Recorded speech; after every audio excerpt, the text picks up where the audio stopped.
Isang mapagpalang umaga po sa ating lahat. Ngayon po ay araw ng Lunes, ang uling araw sa buwan ng Marso. Ngayon po ay March 31. Shout out po muna tayo sa mga may kaarawan. Kay Jezreel Tanate, Hamison Centillas, Wilson Lazaro Dionila, Ivan Malyari, Rick Bautista, at Parip Lubao. Ganun din po, advance happy birthday sa mga sumusunod para bukas, April 1, araw ng Martes, kay Ben Abad, isang veteranong referee na naka-referee sa PBL at dati kong kasama si Benny sa BAP.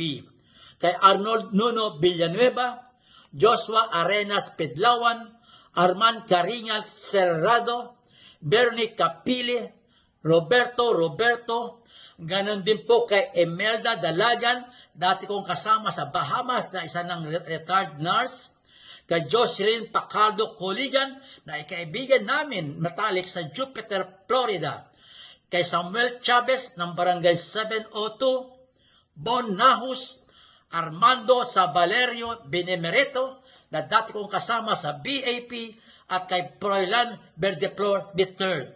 Maligayang kaarawan po sa inyong lahat. Ang ating pong tatalakayin sa araw na ito ay ang isang senaryo na padala ni Referee Royac Salvacion ng Amos.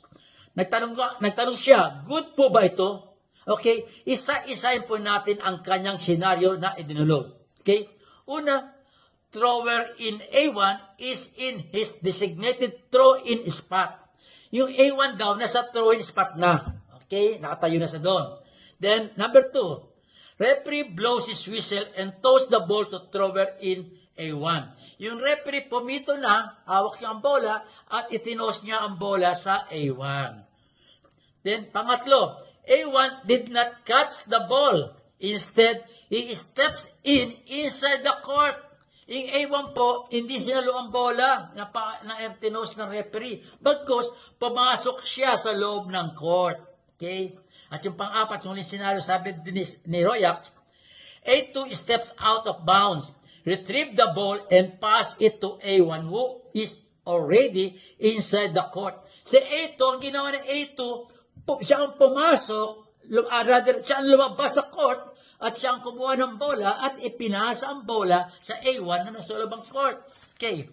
Good po ba ito? Yan ang tanong niya. Okay, ito po ang interpretasyon, no? When the referee blows his whistle on a throw-in, he is already putting the ball in play. Tandaan po natin, pag during a throw-in, hawak ng referee ang bola at pumito siya, umpisa na po ng laro. Ibig sabihin, ready na tayo. Okay? Then, pangalawang interpretasyon, A1 commits a violation. A violation na yung A1. As stated in Article 17.3.1, Bullet 6, yun po, nung pumasok sa court si A1, may violation na. Ito po ayon sa Article 17.3.1, Bullet 6, it dictates that the player taking a throw-in must remain at the designated throw-in spot until he released the ball. Pumasok siya na hindi pa na ipapasa ang bola, kaya may violation na. Kailangan remain siya doon. Kaso ang problema, ang ginawa niya, hindi siya nag-throw-in bagkus pumasok siya sa loob ng court. Okay? Dadako tayo sa A2. Yung A2 po, commits a violation too by moving his body over the boundary line as stated in Article 17.3.2. Ano po ba ang sabi doon? Ang sabi doon sa article na yun, during a throw-in, other players shall not have any part of their bodies over the boundary line before the ball has been thrown in across the boundary line. See, pansinin niyo po yung players, big letters po, bold letters, big letters, no? Ibig sabihin ng players, offense or defense. Itong A2, offense po siya. So, pwede rin pong magkaroon ng violation ng offense. Kasi yung A2, lumabas sa court at siya mag-throw in. So, violation din ng A2. Okay? So, this only shows that both A1 and A2 commit a violation. Pareho sila nag-commit, yung A1 at A2. Pero may advice ako sa mga referee. Since A1 commits a violation first, referee must blow his whistle at once. Do not wait for the second violation to happen. So, nung mag-commit na ng violation ng A1, dapat pumito ng referee. Kaso, anong nangyari pa, hinintay pa natin A2 lumabas sa court at nagkaroon pa ng another violation. Kaya double black eye po yun.